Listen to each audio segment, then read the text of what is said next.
As-Sunnah, As-Sunnah, As-Sunnah Foundation. As-Sunnah, As-Sunnah, As-Sunnah Foundation. আসসালামু আলাইকুম ওয়া রাহমাতুল্লাহি ওয়া বারাকাতুহু। আলহামদুলিল্লাহ ওয়াসসালাতু ওয়াসসালামু আলা রাসূলিল্লাহ বাদ। সুপ্রিয় দর্শক শ্রোতা ভাই বোন, দেশ কিংবা প্রবাস যে যেখান থেকে দেখছেন আপনাদের সকলকে সাদর আমন্ত্রণ জানাচ্ছি আস-সুন্নাহ ফাউন্ডেশনের স্টুডিও থেকে। আপনারা দেখছেন আস-সুন্নাহ ফাউন্ডেশন আয়োজিত সাপ্তাহিক সরাসরি প্রশ্ন উত্তরমূলক অনুষ্ঠান শরঈ সমাধানের 245তম পর্ব। দর্শক, অন্যান্য দিনের মতো আজও ইনশাআল্লাহ তাআলা আপনাদের সঙ্গে আমরা ঘণ্টা ব্যাপী থাকছি এবং আপনাদের করা জীবন জিজ্ঞাসার উত্তর কোরআন এবং হাদিসের আলোকে দেওয়ার চেষ্টা করব আল্লাহ তাআলা তৌফিক দিলে। আপনাদের যে কোনো জীবন জিজ্ঞাসা বাংলায় সংক্ষেপে এই লাইভের মন্তব্যের ঘরে লিখুন, আমরা ইনশাআল্লাহ আপনাদের প্রশ্ন উত্তর দেওয়ার আপ্রাণ চেষ্টা অব্যাহত রাখব। সেই সাথে লাইভ অনুষ্ঠানটি ইসলামিক জ্ঞানের একটি অনুষ্ঠান, অন্যদেরকে দেখবার সুবিধার্থে শেয়ার করে দিতে ভুলবেন না। আপনারা আমাদের এই লাইভ অনুষ্ঠানটি দেখতে পাচ্ছেন আমাদের ভেরিফাইড ফেসবুক পেজে, আস-সুন্নাহ ফাউন্ডেশনের ভেরিফাইড ফেসবুক পেজে, আমাদের ভেরিফাইড ইউটিউব চ্যানেল এবং অন্যান্য পেজ চ্যানেল সমূহে একযোগে। যে কোনো জায়গায় প্রশ্ন করলে ইনশাআল্লাহ বিদিল্লাহ আপনাদের প্রশ্নগুলোকে সংগ্রহ করে আমরা উত্তর দেওয়ার চেষ্টা অব্যাহত রাখব। প্রিয় দর্শক, আস-সুন্নাহ ফাউন্ডেশনের কোনো আপডেট থাকলে সাধারণত সেটি আমরা লাইভের শুরুতে জানিয়ে থাকি।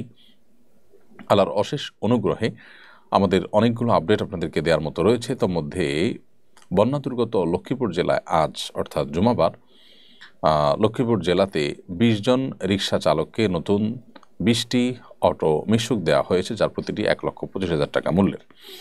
এর বাইরে আমাদের গৃহায়ণ প্রকল্প যেটি বন্যা দুর্গত মানুষদের জন্য, সেটিও খুব দ্রুত গতিতে এগিয়ে চলেছে এবং নগদ অর্থ সহায়তা যেটি রয়েছে কৃষকদের জন্য এবং অন্যান্য ক্ষুদ্র ব্যবসায়ীদের জন্য, সেটিও কিন্তু অব্যাহত গতিতে এগিয়ে চলছে।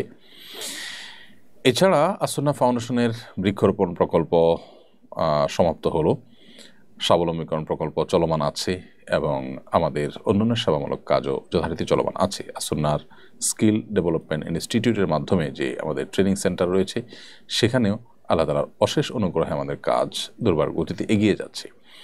আমাদের প্রিয় স্বদেশে বেকারত্ব দূরীকরণের লক্ষ্যে, মানুষের দারিদ্র্য বিমোচনের লক্ষ্যে আমাদের স্কিল ডেভেলপমেন্ট ইনস্টিটিউটে আমরা আমাদের সাধ্যের সবটুকুন দিয়ে চেষ্টা করছি ভালো কিছু মানুষকে, জাতিকে উপহার দেওয়ার। আল্লাহ আমাদেরকে তৌফিক দান করুন।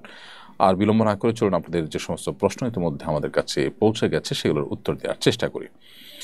আমি দেখতে পাচ্ছি শুরুতেই জাহানারা ইমাম আপনি লিখেছেন, কেউ যদি কারো হারাম বা অবৈধ সম্পর্কে সাহায্য করে, সাহায্যকারীর কি গুনাহ হবে? অবশ্যই গুনাহ হবে। আমরা অনেকেই অন্যায় বা অপরাধে নিজে জড়াই না, কিন্তু অন্যকেও অন্যায় বা অপরাধে জড়ালে তার সহযোগী বা সহকারীর ভূমিকায় অবতীর্ণ হই।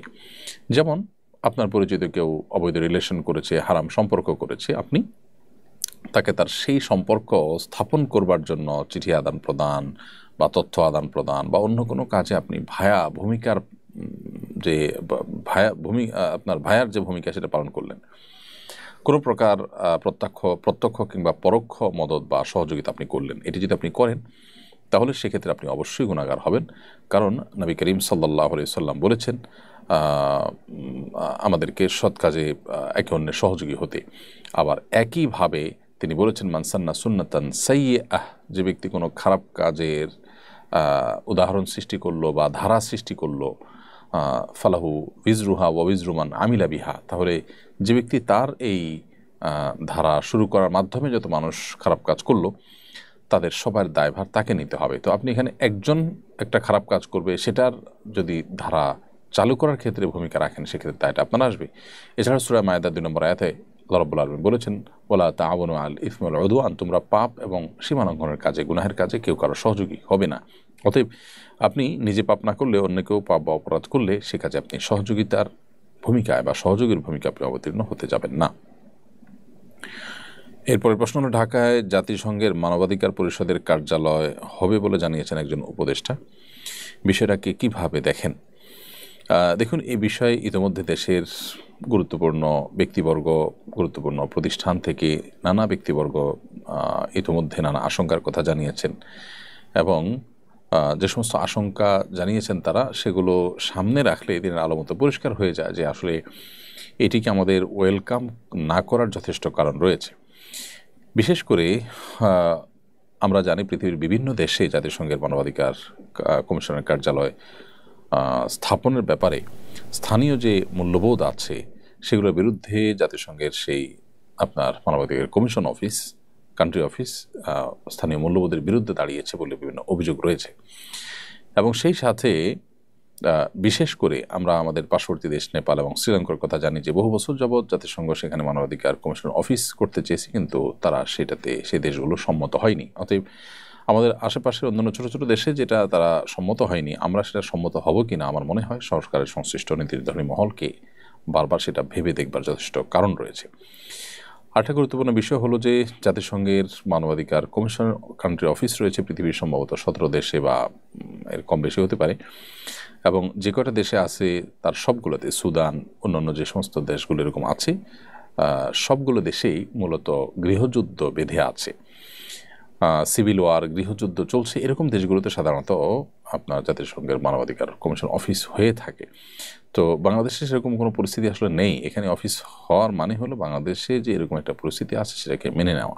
এটা একটা জটিল বিষয়। আরেকটা বিষয় হলো যে এর মাধ্যমে উপজাতিদেরকে উস্কে দেওয়ার আশঙ্কা কিন্তু খুব জোরালো, খুব প্রবল। আমরা আমাদের পার্বত্য অঞ্চল নিয়ে শঙ্কায় আছি, সেখানে খ্রিস্টান মিশনারিগুলো কাজ করছে, সেখানকার স্থানীয় যে সমস্ত উপজাতি বা উপজাতি না বলে আমরা বলি যে পাহাড়ি যারা আছেন, সেই পাহাড়ি যারা আছেন তারা সেই পাহাড়িরা কিন্তু সেখানে নানা রকম যুদ্ধ, নানা রকমের অস্থিতিশীলতা তারা চালিয়ে রেখেছে। সেখানে মানবাধিকারের নাম দিয়ে সেখানে নতুন একটা রাষ্ট্র গঠন করার কোনো চক্রান্ত, ষড়যন্ত্র হওয়ার সম্ভাবনা আছে কিনা সংশ্লিষ্ট মহল সেটি খতিয়ে দেখবেন। পূর্ব তিমুর বা পৃথিবীর অন্যান্য জায়গাগুলো আলাদা রাষ্ট্রে পরিণত হয়েছে, তার প্রেক্ষাপট কী ছিল সেগুলো নিশ্চয়ই তারা তলিয়ে দেখবেন এবং খতিয়ে দেখবেন। বিধায় বিষয়টিকে আমার মনে হয় সরকারের খুব গভীরভাবে চিন্তা করে তারপর সিদ্ধান্তে নেওয়া আসা উচিত, এবং এ বিষয়ে দেশের সর্বস্তরের মানুষ, বিশেষ করে ওলামায়ে কেরাম, তাদের মতামতগুলোকে গুরুত্বের সাথে বিবেচনা করা দরকার। এমডি হাসান আলী হাসান আপনি লিখেছেন, মা যদি বউকে তালাক দিতে বলেন, ছেলে বউকে তালাক দিতে বাধ্য কিনা? মা যদি স্ত্রীকে তালাক দিতে বলেন, ছেলে তার মায়ের কথায় স্ত্রীকে তালাক দিতে সবসময় বাধ্য নন।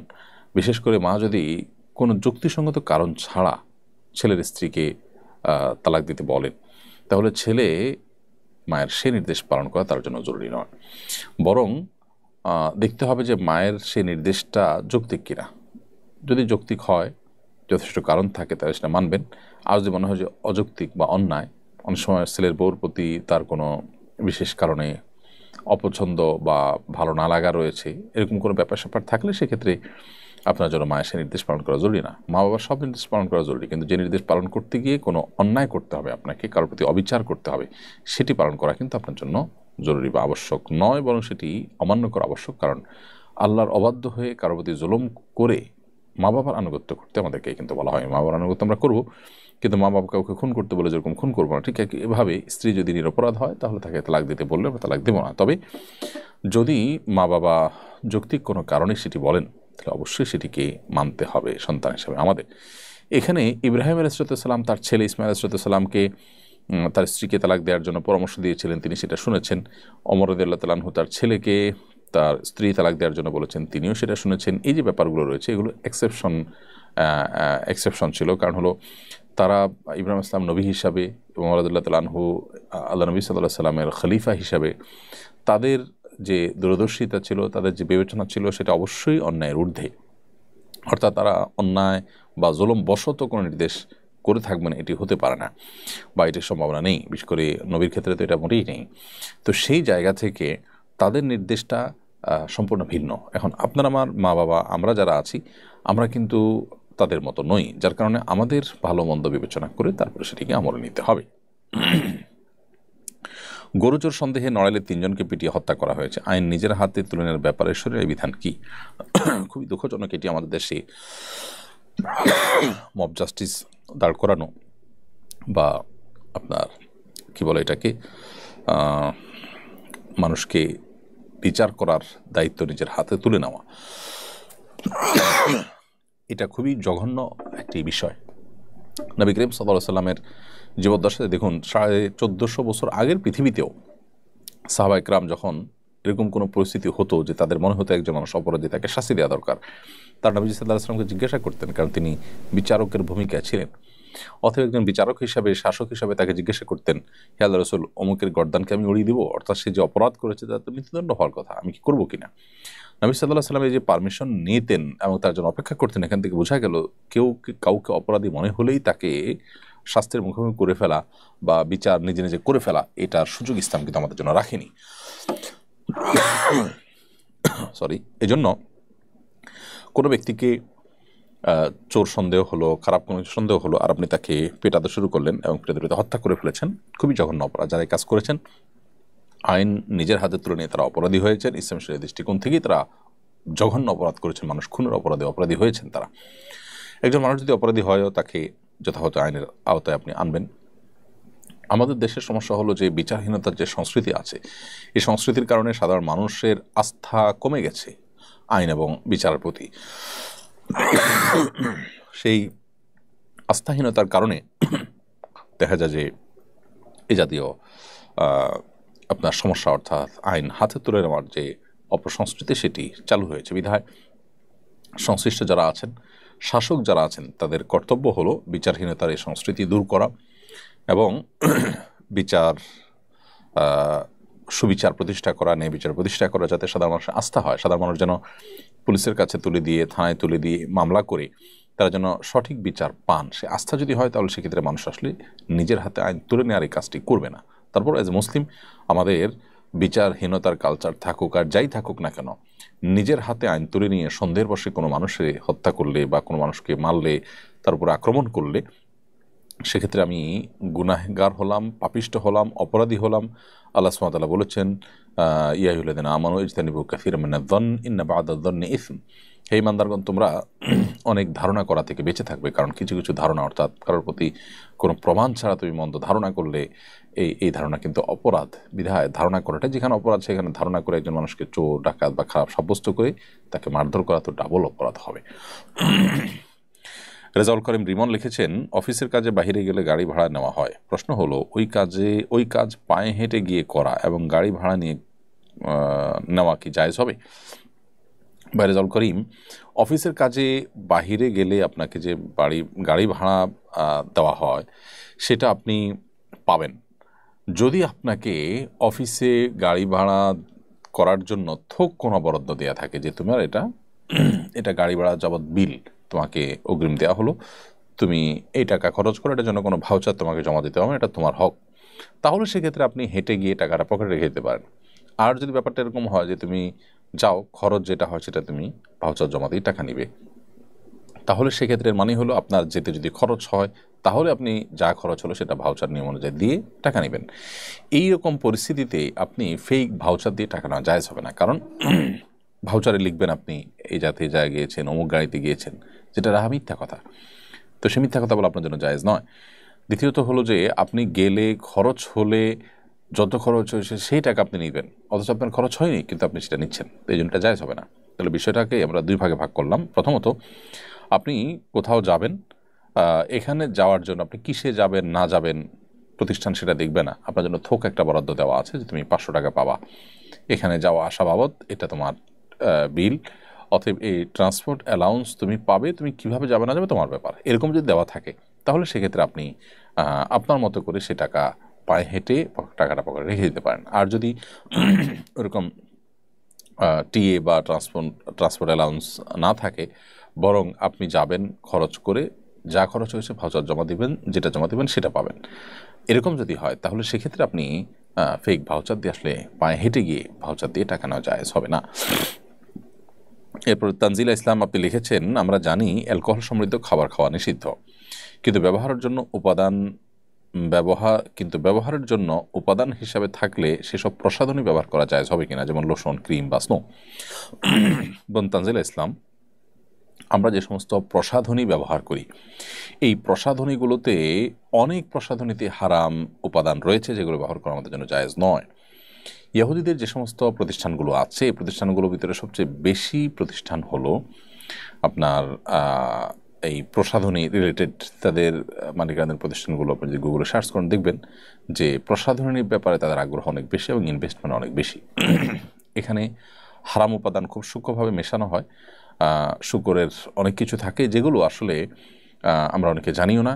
আর দ্বিতীয়ত হলো মনে করি যে এখানে আর হালাল হারামের কী আছে। আরেকটা বিষয় হলো যে এগুলোর সাথে আমাদের আসলে মনস্তত্ত্বের একটা গভীর সম্পর্ক আছে এই প্রসাধনের। তো এখানে আসলে এমন কিছু উপাদান থাকে যেগুলো আমাদের মনস্তত্ত্বকে নিয়ন্ত্রণ করা হয় বা ধর্মহীনতার দিকে ধাবিত করা হয়। বিষয়টা জাস্ট কোনো ধারণাপ্রসূত বিষয় না, এটার উপরে বহু গবেষণা রয়েছে, বহু আপনার বই পুস্তক রয়েছে, বহু আর্টিকেল আপনি অনলাইনেও পাবেন অথেন্টিক এবং সংশ্লিষ্ট বিষয় যারা বিশেষজ্ঞ তাদের। তো যাই হোক, এই কারণে আমাদের এই প্রসাধনীগুলোকে ব্যবহার করতে সতর্ক থাকতে হবে। অ্যালকোহল বিষয়ে আপনি যেটা জানতে চেয়েছেন সুনির্দিষ্ট করে সেটার উত্তর আমরা বলতে চাই, অ্যালকোহল কিছু আছে জাস্ট কেমিক্যাল টাইপ, এটা আসলে খাবারের জন্য নয়। সেটা যদি থাকে তাহলে সেটা ব্যবহার করাকে আরব উলামা ইকরাম জায়েজ বলেছেন, সৌদি আরবের উলামা ইকরাম জায়েজ বলেছেন। শেখ মোহাম্মদ সালেহ আল মুনাজ্জিদ হাফিজাহুল্লাহ ইসলাম কিউএতে এবং অন্যান্য উলামা ইকরাম তারা এটিকে জায়েজ বলেছেন, বিকজ এটি আসলে পান করার যে অ্যালকোহল মাদক সেটি তার আওতায় নয়, এটি জাস্ট একটা কেমিক্যাল এবং এটি পান উপযোগী না। অতএব এটি থাকলে সেটি নাজায়েজ হবে না। তবে নাজায়েজ হওয়ার অন্য কোনো কারণ আছে কি না প্রসাধনীতে সেটি আমাদের দেখতে হবে। সম্প্রতি রংপুরে চলন্ত টিকটক করতে গিয়ে ট্রেনের ধাক্কায় এক কিশোর আহত হয়েছে। কিশোরীদের টিকটক আসক্তি ভয়াবহ আকার ধারণ করেছে। এ থেকে সন্তানদের মুক্ত রাখতে অভিভাবকরা কী ধরনের ভূমিকা রাখতে পারেন? খুবই দুর্ভাগ্যজনক ঘটনা এবং এই ধরনের ঘটনা একের পরে কিন্তু ঘটতে থাকে। আমাদের তরুণরা, আমাদের কিশোররা নষ্ট হয়ে যাচ্ছে। তাদের হাতে আমরা মোবাইল ফোন নামক বিষাক্ত জিনিস আমরা তুলে দিচ্ছি। বিষাক্ত এই জন্য বললাম যে এখানে এমন কিছু জিনিস আছে যেগুলো কিশোরদের জন্য বিষাক্তের মতোই। অতএব তাদেরকে আমরা এই সমস্ত স্মার্টফোন নেট সহ তুলে দিয়ে তাদেরকে ধ্বংসের দিকে আমরা ঠেলে দিচ্ছি। অভিভাবক হিসাবে আমাদের এক্ষেত্রে দায়িত্বশীলতার পরিচয় দেওয়া উচিত এবং সেই সাথে তরুণদেরকে এ ধরনের মোবাইল ফোন আসক্তি থেকে বাঁচানোর জন্য সামাজিক, প্রাতিষ্ঠানিক, সরকারি, বেসরকারি নানামুখী উদ্যোগ আসলে নেওয়া দরকার। এ ধরনের দুর্ঘটনা একটি ঘটেছে তা নয়, বরং ঘরে ঘরে নানাবিধ দুর্ঘটনা, নানাবিধ আপনার ব্যত্যয় এবং নানাবিধ আপনার অনাকাঙ্ক্ষিত ঘটনাবলী কিন্তু অনবরত ঘটে চলেছে। আমরা এই কিশোরের আপনার পরিবারের জন্য সমবেদনা প্রকাশ করছি। আল্লাহ তাদেরকে শোক শক্তি দান করুন, ওখান থেকে শিক্ষা গ্রহণ করে সামনে পথ চলার পদ্ধতি এবং পথ চলার যে রুটম্যাপ সেটি ঠিক করার আমাদেরকে তৌফিক দান করুন। এবং অভিভাবকরা সন্তানদেরকে এই টিকটক বা এই জাতীয় বিষয় থেকে আসক্তি থেকে বের করে আনার জন্য তাদেরকে ফিজিক্যাল এক্সারসাইজের ব্যবস্থা করা, তাদেরকে একান্তে নিজেরা সময় দেওয়া, নিজেরা মোবাইল ফোনের টিপাটিপি প্রয়োজনীয় সেটা বন্ধ করা, এই কাজগুলোতে তাদেরকে এঙ্গেজ করতে হবে এবং দিনী এবং ধর্মীয় সার্কেলে তাদেরকে যত বেশি উঠা বসা করানো যাবে এগুলো থেকে তারা তত বেশি বেঁচে থাকতে পারবে ইনশাআল্লাহ তাআলা। তাহমিদ নাফিস দীপ্ত আপনি লিখেছেন, রুমের সাথে বাথরুম আছে, জানার বিষয় হলো রুমে কেউ নামাজ পড়া অবস্থায় থাকলে সেই বাথরুম ব্যবহার করা যাবে কিনা? কোনো অসুবিধা নেই। কেউ যদি রুমে নামাজ পড়ছেন ওই অবস্থায় আপনি বাথরুম ব্যবহার করতে পারেন। রুমে একজন নামাজ পড়ছেন মানে এই না যে আপনি রুমে টয়লেট ইউজ করতে পারবেন না, বাথরুমের দরজা খুলতে পারবেন না, এরকম কোনো নিষেধাজ্ঞা নেই। রেদওয়ানুল লিখেছেন, কোনো ব্যবসায় কত % লাভ নিতে হবে এ ব্যাপারে শরীয়তে কোনো নির্দেশনা আছে কিনা, থাকলে সেটা কত? বা রেদওয়ানুল্লাহ, শরীয়ত আসলে কেনাবেচার ক্ষেত্রে ক্রেতা এবং বিক্রেতাকে তাদের মতামতের স্বাধীনতা দিয়েছে। এত বেশি স্বাধীনতা এক্ষেত্রে দেওয়া আছে যে ক্রেতা বিক্রেতা উভয়ে যেই দরের উপরে, যে দামের উপরে সম্মত হবেন সেটাই শরিয়া অ্যালাউ করবে। তবে বিক্রেতা তিনি যদি ক্রেতাকে ঠকাবার উদ্দেশ্যে বা ক্রেতা হয়তো এই পণ্যের দাম জানেন না সেই সুযোগে তার কাছ থেকে অতিরিক্ত দাম নেন, কিংবা তিনি যদি কোনো প্রকার কারসাজি করে, ক্রাইসিস সৃষ্টি করে, কোনো প্রকার পরিস্থিতি তৈরি করে ক্রেতাকে ঠকান, তাহলে সেক্ষেত্রে সেটা অনৈতিক হবে, সেটা তার অন্যায় হবে, কিন্তু তার বেচা কেনাটা বিশুদ্ধ হয়ে যাবে, বিক্রেতার জন্য সেটা গ্রহণ করা যায় এবং ব্যবহার করা যায় হবে। দেশের বিভিন্ন স্থানে হিউম্যান প্যাপিলোমা ভাইরাস এইচপিভি বা জরায়ুমুখ ক্যান্সার টিকা দেওয়ার সময় গণহিস্টেরিয়ায় অনেক নারী অসুস্থ হয়েছেন বলে খবর পাওয়া যাচ্ছে। এ ধরনের টিকা নেওয়া কতটুকু জায়েজ আছে? মৌলিকভাবে টিকা নেওয়া না জায়েজ নয়, কিন্তু এই যে এইচপিভি টিকার কথা বলা হচ্ছে, অনেকগুলো গণমাধ্যমে আমিও দেখেছি যে বহু আমাদের শিক্ষার্থীরা সেখানে আহত হয়ে যাচ্ছে। টিকা নিয়েই যদি অবস্থা হয় তাহলে পরবর্তীতে এর কি ব্যাড এফেক্ট আমাদের শরীরে পড়তে পারে, আমাদের মেয়েদের শরীরে পড়তে পারে, সেটা বোধ হয় আমাদের দেশপ্রেমিক এবং ইসলামপ্রিয় যে সমস্ত গবেষকগণ আছেন তাদের খুঁজে বের করা দরকার এবং সেটি জনসমক্ষে তাদের প্রকাশ করা উচিত। কারণ তৃতীয় বিশ্বে বহু ঔষধ পরীক্ষামূলকভাবে ব্যবহার করার অভিযোগ আছে। এটি পুরনো অভিযোগ এবং এটি প্রমাণিত সত্য যে উন্নত দেশগুলো যারা আমাদেরকে সবসময় মানবাধিকারের সবক শোনান, সারাদিন সকাল বিকাল মানবাধিকারের জিগির মুখে তোলেন, তারাই কিন্তু পরীক্ষামূলকভাবে নানা ঔষধ তৃতীয় বিশ্বে, এই অনুন্নত বিশ্বে, আমাদের দেশের মতো এরকম গরিব দেশগুলোতে তারা এক্সপেরিমেন্ট চালান।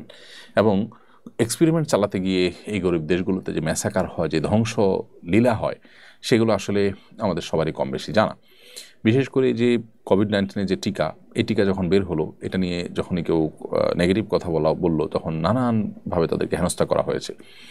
পরবর্তীতে অবশ্য এই ডিপার্টমেন্টের, অর্থাৎ স্বাস্থ্য বিভাগেরই গুরুত্বপূর্ণ বড় বড় পদে থাকা মানুষগুলোর সাথে আমার সরকারি 1-2টা মিটিংয়ের সুযোগ হয়েছে ইসলামী ফাউন্ডেশনে। সেখানে আমি তাদের মন্তব্য শুনে অবাক হয়েছি। তারা বলেছেন কেউ কেউ যে আসলে এখানে স্বাস্থ্য আপনার বিজ্ঞান এবং আপনার কি বলে এটাকে আপনার পলিটিক্যাল সায়েন্স, এই দুইটা মিশে একাকার হয়ে গেছে। সেই সাথে এখানে ইকোনমিক সায়েন্সও একাকার হয়ে গেছে। অর্থাৎ এখানে বিষয়টা অর্থনৈতিক স্বার্থ দেশের বড় বড় মোলদের এবং তার সাথে পলিটিক্যাল বিভিন্ন ব্যাপার স্যাপার রয়ে গেছে, যার কারণে আমরা চাই বা না চাই এটা পৃথিবীতে প্রতিষ্ঠিত করা হবে। যাই হোক, সেই কোভিড-19 টিকার পরে যে সমস্ত সাইড এফেক্ট হয়েছে, যে সমস্ত ক্ষয়ক্ষতি হয়েছে, সেটা কিন্তু আর নতুন করে বলবার অপেক্ষা রাখে না। আমরা সবাই কম বেশি জানি। এখন পর্যন্ত গোটা বিশ্বে বহু গবেষণা হয়েছে এবং সমস্ত গবেষণার ফলাফল থেকে দেখা গেছে যে ভয়াবহ ক্ষতি আমাদের জীবনে ডেকে এনেছে এই টিকা। তো এই জন্য এই সমস্ত টিকাগুলো আমাদের দেশে প্রয়োগ করবার আগে আমাদের দেশের দেশপ্রেমিক এবং ইসলামপ্রেমিক যে সমস্ত গবেষকরা আছেন, তারা ভালো করে দেখা উচিত এগুলো আদৌ কোনো ষড়যন্ত্র কিনা, আদৌ কোনো আপনার পরীক্ষামূলক বিষয় কিনা, সেখানে ক্ষতিকর কোনো বিষয় আছে কিনা। এই যে গণহারে বাচ্চারা অসুস্থ হয়ে পড়েছে, কিশোরীরা অসুস্থ হয়ে পড়েছে, সেটার জন্য আমার তো মনে হয় যে সংশ্লিষ্ট মহল তাদের আত্মসমালোচনা করা উচিত যে কোনো এক্সপেরিমেন্ট ছাড়াই এভাবে যদি টিকা চালানো হয়, গণহারে টিকা দিতে বাধ্য করা হয় মানুষকে এবং অসুস্থ হয়ে পড়ে বাচ্চারা, তাহলে সেটা তো কোনোভাবেই গ্রহণযোগ্য হতে পারে না। এমডি ঈসা রুহুল্লাহ আপনি লিখেছেন, আমরা মক্কা মদিনায় গেলে সেখানে নামাজের সামনে দিয়ে হাঁটাহাঁটি করতে দেখা যায়, এতে কি গুনাহ হয় না? মক্কা মদিনা আপনি যখন যাবেন সেখানে দেখবেন কেউ কেউ হাঁটাহাঁটি করছে হারামে, তো এটা আসলে অনুচিত কাজ। নামাজি ব্যক্তির সামনে হাঁটা নিষেধ, সেটা হারামে গায়ে হারামে সব জায়গায় সমান। কোন উলামা কেরাম বলেছেন যে হারামাইনে মক্কা এবং মদিনার দুই মসজিদে এত বেশি মানুষ এবং এত বিস্তীর্ণ এলাকা, সেখানে আসলে পুরোপুরিভাবে সামনে দিয়ে হাঁটাহাঁটি বন্ধ করা এটা কঠিন হয়। এই সমস্ত অজুহাত দিয়ে অনেকেই সাধারণত নামাজি ব্যক্তির সামনে হাঁটাহাঁটির করাটাকে জায়েজ বলেছেন। কিন্তু বিশুদ্ধ মত হলো, নিরাপদ মত হলো, মক্কা মদিনাতেও হারামাইনেও আমরা এটা মেনটেন করে চলবো। বাস্তবতা হলো যে কেউ যদি চেষ্টা করেন যে আমি একটু এটা মেনটেন করে চলবো, তাহলে তার দ্বারা আসলে অসম্ভব না, বিষয়টা একটু কষ্টকর হলেও অসম্ভব না, তিনি চাইলে এটা মেনটেন করতে পারেন। আহমেদ সুজন লিখেছেন, আমার এক ছোট ভাই বাথরুমে আজান প্র্যাকটিস করে, সে বলে বাথরুমে প্রতিধ্বনি হয়। প্রশ্ন হলো বাথরুমে আজান প্র্যাকটিস করলে গুনাহ হবে কিনা?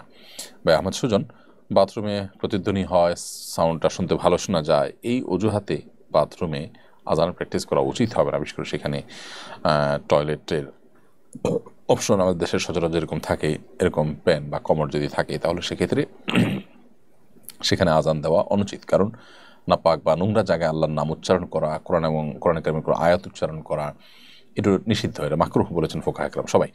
সেজন্য আজানের প্র্যাকটিসটা করতে হবে অন্য কোনো জায়গায়। প্রতিধ্বনি হওয়ার যে সুবিধা আছে সেটা আদায়ের জন্য আল্লাহর নামকে অপমানকর, তার আল্লাহর নামের অমাননা হয় সেরকম কোনো কাজ কিন্তু করা যাবে না।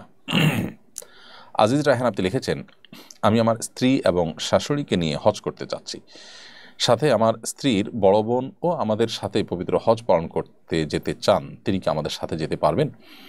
আজিজ রায়হান, আপনার স্ত্রী এবং শাশুড়িকে নিয়ে আপনি হজে যেতে পারবেন, সেটাতে কোনো সমস্যা নেই। মাহরাম হিসাবে আপনি দুজনে মাহরাম হিসাবে যথেষ্ট হবে। কিন্তু আপনার স্ত্রীর যে বড় বোন আছেন, তার মাহরাম আপনি হতে পারবেন না, কারণ আসলে আপনি তার মাহরাম না, যার কারণে তিনি যেতে হলে তার মাহরাম তার সাথে থাকা উচিত। অবশ্য বিদিনী টাউনের একটা ফতোয়া রয়েছে, তাকে উসমান সাহেবের একটা ফতোয়া রয়েছে এবং আরও বিভিন্ন ওলামা ইকরামের ফতোয়া রয়েছে এ প্রসঙ্গে যে কোনো নারী যদি তার পরিচিত অন্যান্য নারীদের সাথে একই কাফেলা যুক্ত হয়ে যান, তার নিজের মাহরাম না থাকলেও সেটি জায়েজ হবে হজের ক্ষেত্রে এবং উমরার ক্ষেত্রে। কারণ তার মাহরাম সাথে যাওয়ার যে ব্যাপারটা, এটা মূলত তার সেফটির জন্য, নিরাপত্তার জন্য, ফিতনামুক্ত থাকার জন্য। তো সেটি অন্যান্য নারী যারা আছেন তার কাফেলাতে, তার পরিচিত, তাদের সাথে থাকার ফলে সেই আশঙ্কা আর থাকে না। সেই জায়গা থেকে তারা এটাকে জায়েজ বলেছেন, অন্তত নিরুপায় ব্যক্তির জন্য। কিন্তু অন্যান্য ওলামা ইকরাম ঠিক এটাকে নাজায়েজই বলেছেন। অতএব নিরাপদ হলো মাহরাম নিয়ে তারপরে যাওয়া। অনেককে গুনাহের কাজে আলহামদুলিল্লাহ, মাশাআল্লাহ, ইনশাআল্লাহ বলতে শোনা যায়। যেমন ইনশাআল্লাহ এবছর আমার একটা সিনেমা আসবে, মাশাআল্লাহ আপনার মেয়ে তো ভালো নাচতে পারে। গুনাহের কাজে এভাবে আল্লাহর নাম নেওয়ার বিধান কি? খুবই অন্যায় কথা। এটা ইসলামী জ্ঞান না থাকার কারণে, ইসলামী জ্ঞানের অভাবের কারণে আমরা আসলে করে থাকি। কোনো অপরাধ কর্ম, কোনো গুনাহের কাজ, কোনো পাপের কাজ করাটা, এটা তো ইটসেলফ একটা অপরাধ।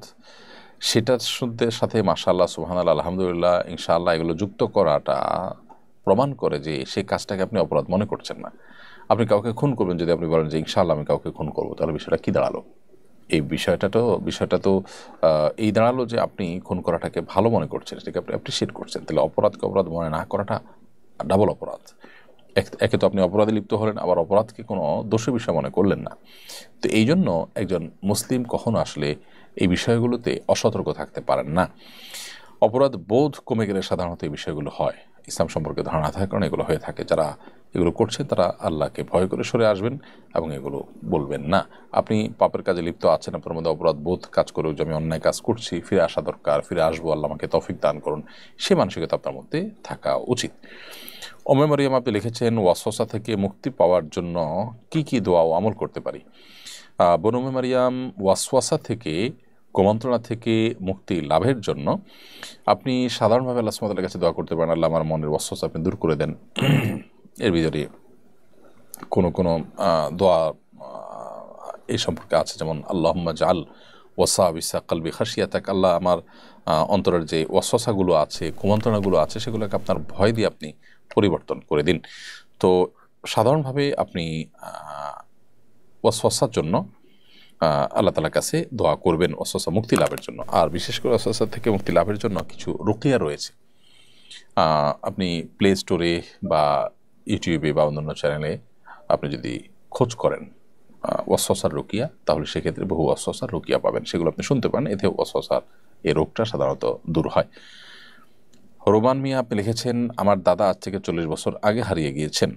আমাদের ধারণা তিনি আর বেঁচে নেই। আমরা কি এখন তার গায়বানা জানাজা আদায় করতে পারবো? ভাই রোমান, আপনার দাদা যিনি 40 বছর আগে হারিয়ে গিয়েছেন, তিনি আদৌ বেঁচে আছেন না মারা গেছেন আপনারা জানেন না। তো যেহেতু এটাই নিশ্চিত না যে তিনি বেঁচে আছেন কিনা, সেহেতু আপনারা তার গায়বানা জানাজা পড়বেন না। যেহেতু মুসলিম প্রধান দেশে তিনি যদি কোথাও মারা যেয়ে থাকেন, তার জানাজা হয়েছে, এটাই জোরালো সম্ভাবনা। অতএব যদি জানাজা হয়নি, সেটি আপনাদের জোরালো সম্ভাবনা থাকে, এমন কোনো জায়গায় হারিয়েছে যে এখানে হারানোর ফলে আসলে তার জানাজা দেওয়ার মতো কেউ থাকবে না, তাহলে সেক্ষেত্রে গায়বানা জানাজা প্রশ্ন আসে সাধারণত। বিধি আপনাদের উপরে গায়বানা জানাজা এখানে আবশ্যক নয় বা প্রযোজ্য নয়। আল আমিন আপনি লিখেছেন, মান্যতের টাকা কোন পর্যায়ের গরিবকে দিতে হবে? আপনি জাকাত ফিতরা যে ধরনের গরিবকে দেন, অর্থাৎ যারা নিঃস্ব, কিছুই নেই, অথবা যাদের আছে, যা আছে তা দিয়ে তাদের আসলে দিন চলে না, তাদের কষ্ট হয় চলতে, সেই রকম গরিবদেরকে আপনি মান্যতের টাকা দিতে পারবেন। আব্দুল্লাহ আল জনি আপনি লিখেছেন, আমার এক বন্ধু অতি তাড়াতাড়ি নামাজ পড়ে, এটা কতটুকু ঠিক? ধীরে ধীরে নামাজ আদায়ের কথা বললে সে বলে সূরা শেষ হলেই তো হলো। তাড়াহুড়া করে নামাজ পড়া একেবারেই অনুচিত কাজ। নামাজের অত্যন্ত গুরুত্বপূর্ণ একটা পার্ট হলো ধীরস্থিরতা। ধীরস্থিরতা, এটাকে তাড়াহুড়ার সাথে নামাজ না পড়ে ধীরস্থিরতার সাথে, ইতমিনানের সাথে, প্রশান্ত চিত্তে আস্তে আস্তে নামাজের সমস্ত রকমগুলোকে সঠিকভাবে পালন করা, এটাকে আরবের উলামা ইকরাম, হাম্বলি মাযহাবের উলামা ইকরাম ফরজ বলেছেন, হানাফি মাযহাবের উলামা ইকরাম ওয়াজিব বলেছেন। সেজন্য তাড়াহুড়া করে নামাজ পড়া উচিত নয়। তিনি যদি বলেন যে সূরা শেষ হলেই তো হলো, তো সূরা তাড়াহুড়া করে শেষ করা আর ধীরে ধীরে শেষ করা তো এক নয়। প্রথমত কখনো কখনো অতিরিক্ত তাড়াহুড়ার কারণে নামাজ হবেই না। দ্বিতীয়ত হলো যে কখনো কখনো তাড়াহুড়া যদি আপনার খুব বেশি না হয়, তাহলে সেক্ষেত্রে আপনার নামাজের কোয়ালিটি নষ্ট হবে। আপনি কারোর প্রশংসা করছেন, প্রশংসা করতে গিয়ে যদি আপনি অনেক বেশি হুলস্থুল করেন, অনেক বেশি তাড়াহুড়া করেন, নিশ্চয়ই তিনি সেটাকে ভালোভাবে নেবেন না। তো আল্লাহর ক্ষেত্রে কীভাবে আপনি আশা করেন? নবী করিম সাল্লাল্লাহু আলাইহি সাল্লাম বলেছেন সবচেয়ে নিকৃষ্ট চোর হলো যে নামাজ চুরি করে। আর নামাজের মধ্যে চুরির ব্যাখ্যা দিতে গিয়ে তিনি বলেছেন যে ব্যক্তি নামাজ তাড়াহুড়ো করে। অতএব তাড়াহুড়া যতটি সীমা ছাড়িয়ে যায় যে যতটুকু দেরি করা দরকার ততটুকু না করেন তাহলে তো নামাজই হবে না। আর যদি এত বেশি তাড়াহুড়া না হয় তাহলে সেক্ষেত্রে এই কমপক্ষে কোয়ালিটি নষ্ট হবে। যত ধীরস্থিরতা, যত শান্ত চিত্তে আপনি নামাজ পড়বেন, যত সময় নামাজ পড়বেন, নামাজ তত কোয়ালিটিফুল হবে এবং তত বেশি আল্লাহ তাআলার কাছে গ্রহণযোগ্য হবে ইনশাআল্লাহ তাআলা। প্রিয় দর্শক, দেখতে দেখতে আমরা অনুষ্ঠানের ঠিক মাঝামাঝি পর্যায়ে এসে পৌঁছেছি। সময়ে আমাদের একটি বিরতিতে সবসময় আমরা যেয়ে থাকি। সময় হচ্ছে বিরতিতে যাওয়ার, আমাদের সাথে থাকবেন ইনশাআল্লাহ তাআলা। অসহায় দরিদ্রদের দারিদ্র্য দূরীকরণ ও স্বাবলম্বীকরণের লক্ষ্যে আসুন্নাহ ফাউন্ডেশন পরিচালনা করছে স্বাবলম্বীকরণ প্রকল্প। স্বাবলম্বীকরণ প্রকল্পের আওতায় এ যাবৎ প্রায় ৩,০০০ মানুষকে প্রশিক্ষণ ও স্বাবলম্বীকরণ উপকরণ প্রদান করা হয়েছে। আপনার জাকাতের অর্থে স্বাবলম্বী হতে পারে অসহায় দরিদ্র মানুষ। আসুন্নাহ ফাউন্ডেশনের জাকাত তহবিলে জাকাত পাঠাতে ভিজিট করুন www.asunnahfoundation.org/donate/zakat। বিরতির পর আবার আপনাদেরকে স্বাগতম জানাচ্ছি আমাদের লাইভ অনুষ্ঠানে। আপনারা দেখছেন আসুন্নাহ ফাউন্ডেশন থেকে আয়োজিত সাপ্তাহিক সরাসরি প্রশ্ন উত্তরমূলক অনুষ্ঠান শরঈ সমাধান। বিরতির আগে আমরা অনেকগুলো প্রশ্ন উত্তর দিয়েছি। এই মুহূর্তে আমি যে প্রশ্নটি দেখতে পাচ্ছি সেটি হলো, জাহাঙ্গীরনগর ইউনিভার্সিটির আদি নাম ছিল জাহাঙ্গীরনগর মুসলিম ইউনিভার্সিটি। বিষয়টা নতুন করে আলোচিত হচ্ছে, অনেকে একে আদি নামে ফিরিয়ে আনার কথা বলছেন। বিষয়টা কতটা জরুরি মনে করেন? দেখুন, কোনো বিশ্ববিদ্যালয়ের নাম মুসলিম হওয়া জরুরি নয়। একটা বিশ্ববিদ্যালয় মুসলিম অমুসলিম সবার জন্য আবার থাকতেই পারে এবং নামের মধ্যে মুসলিম রাখা কোনো আবশ্যক নয়। কিন্তু প্রতিষ্ঠা থেকে যখন মুসলিম শব্দটি থাকে সেটাকে বাদ দেওয়াটা তো অবশ্যই গুরুতর অপরাধ এবং অন্যায় কথা। হিন্দুদের নামে যদি কোনো প্রতিষ্ঠান থাকে তাহলে সেক্ষেত্রে সেটাকে পরিবর্তন করে মুসলমানদের নামে নামকরণ করা কিংবা সেটাকে তাদের নাম কেটে সেকুলার নামকরণ করার কথা তো মুসলমানরা কখনো বলেন না। তাহলে সেক্ষেত্রে বাংলাদেশে কবি নজরুল ইসলাম কলেজকে ইসলাম বাদ দিয়ে নজরুল কলেজ, তারপরে যে আপনার আরও অনেকগুলো আপনার হল আছে ঢাকা ইউনিভার্সিটিতে, সে হলগুলোতে মুসলিম শব্দ বাদ দেওয়া, জাহাঙ্গীরনগর মুসলিম ইউনিভার্সিটির মধ্য থেকে মুসলিম শব্দ বাদ দেওয়া, এগুলো খুবই গর্হিত কাজ এবং খুবই অনুচিত কাজ। তো এই কাজগুলো আসলে আমাদের করা উচিত নয়। একজন মুসলমান হিসাবে আমাদের মধ্যে আল্লাহ ভীতি থাকা উচিত যে আমরা মুসলিম শব্দটি নাম কাটছি, তারা নাম নিজেদেরকে আবার মুসলমান দাবি করছি কিসের ভিত্তিতে? প্রতিষ্ঠা যারা করেছেন তারা যদি মুসলিম শব্দ দিয়ে থাকেন, শুরু থেকে যদি মুসলিম শব্দ থেকে থাকে, তাই সেটা কাটা হবে কেন? এই কারণে এই শব্দ ফিরিয়ে আনার দাবিটা অযৌক্তিক নয়। তবে আমি আবারও বলছি যে শিক্ষা প্রতিষ্ঠানে মুসলিম শব্দ থাকতে হবে, ইসলাম শব্দ থাকতে হবে, নট নেসেসারি, এই দাবি কোনো মুসলমান করেও নেই।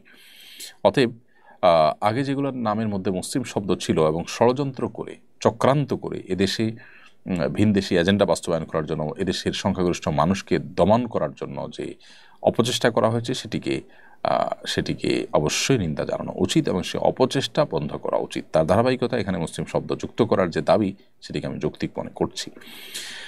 নাপাক অবস্থায় কি মসজিদের ভেতরে প্রবেশ করা যাবে? কেউ যদি ফরজ গোসল অবস্থায় হয় তাহলে তিনি মসজিদে প্রবেশ করতে পারবেন না। বাকি ওযু নেই এমত অবস্থায় মসজিদে ঢুকলেও সেটি ফরজ গোসল অবস্থায় মসজিদে ঢুকা যেরকম অপরাধ, জঘন্য অপরাধ, গুনাহ সরাসরি নিষিদ্ধ, সেরকম নিষেধ হবে না। তবে ওযু করে পবিত্র অবস্থায় অর্থাৎ ওযু অবস্থাতে মসজিদে অবস্থান করা উচিত। এটা মসজিদের আদব, মসজিদের শিষ্টাচার। আর ফরজ গোসল অবস্থাতে মসজিদে অবস্থান করা তো জায়েজ নয়। যদি কেউ ইতিকাফরত থাকেন, গোসল ফরজ হয়, দ্রুততার সাথে তিনি ফরজ গোসল করে তারপর আবার মসজিদে তিনি প্রবেশ করবেন।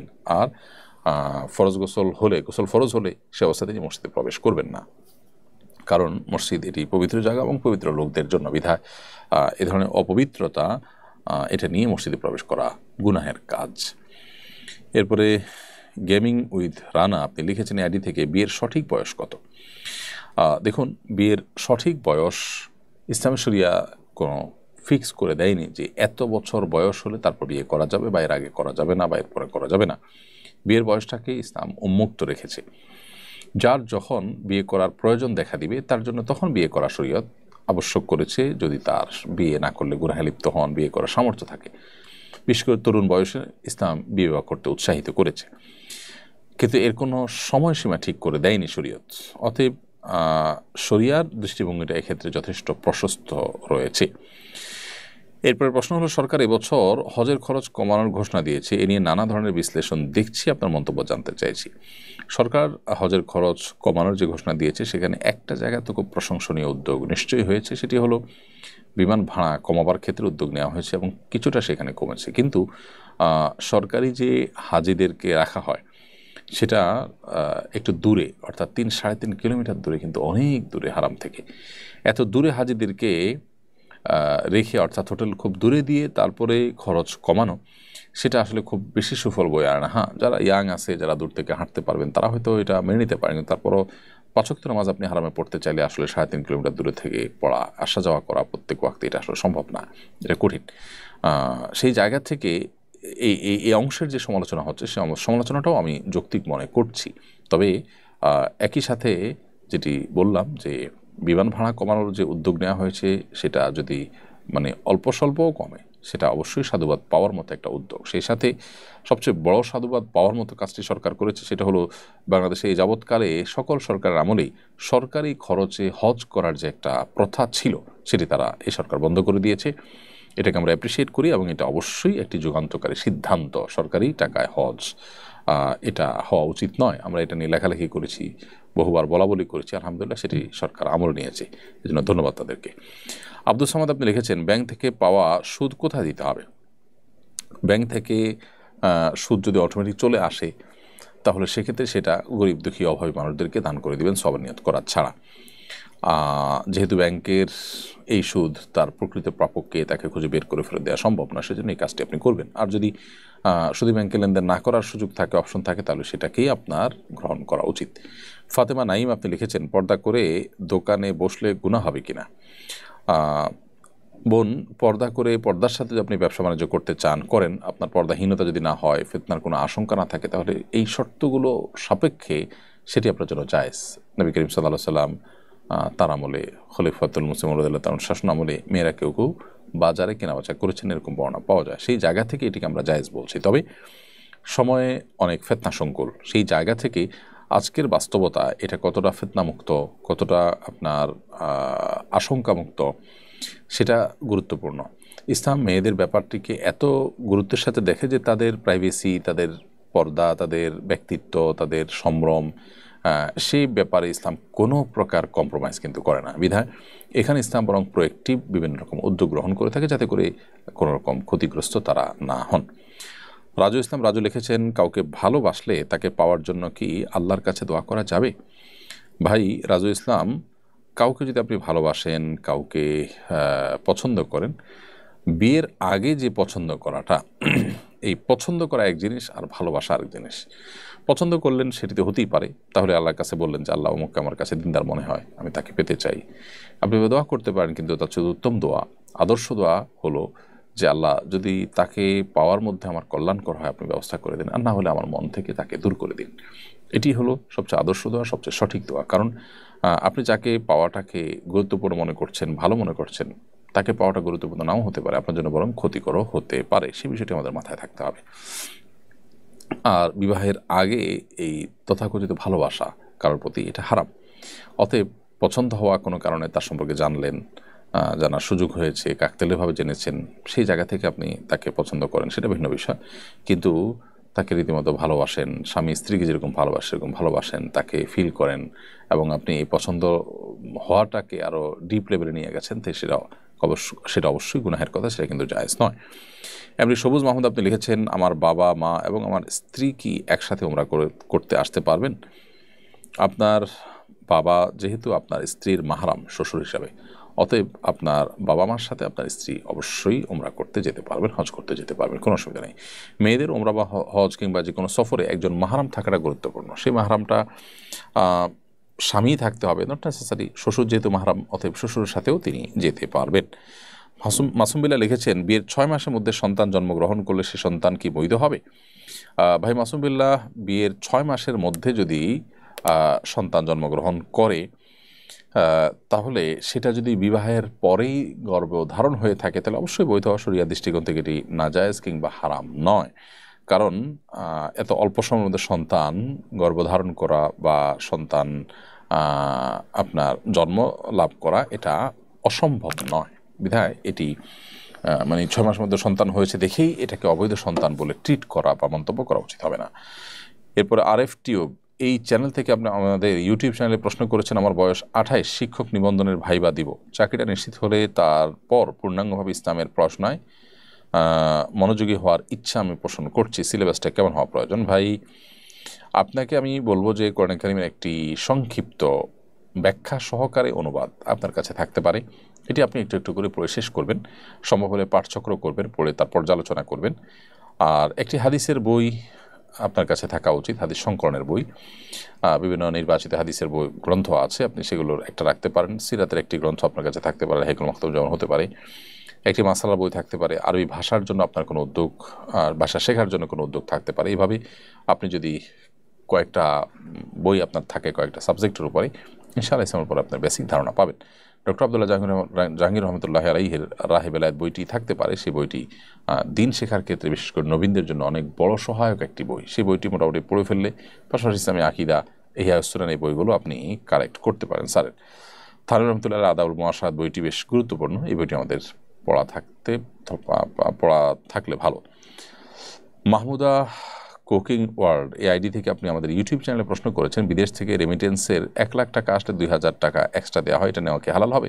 যে প্রশ্ন বহুবার এসেছে এবং প্রত্যেকবার আমরা উত্তর দিয়েছি আলহামদুলিল্লাহ, এটাকে সম্পূর্ণ হালাল, কারণ এটি একটি ভালো কাজের প্রণোদনা।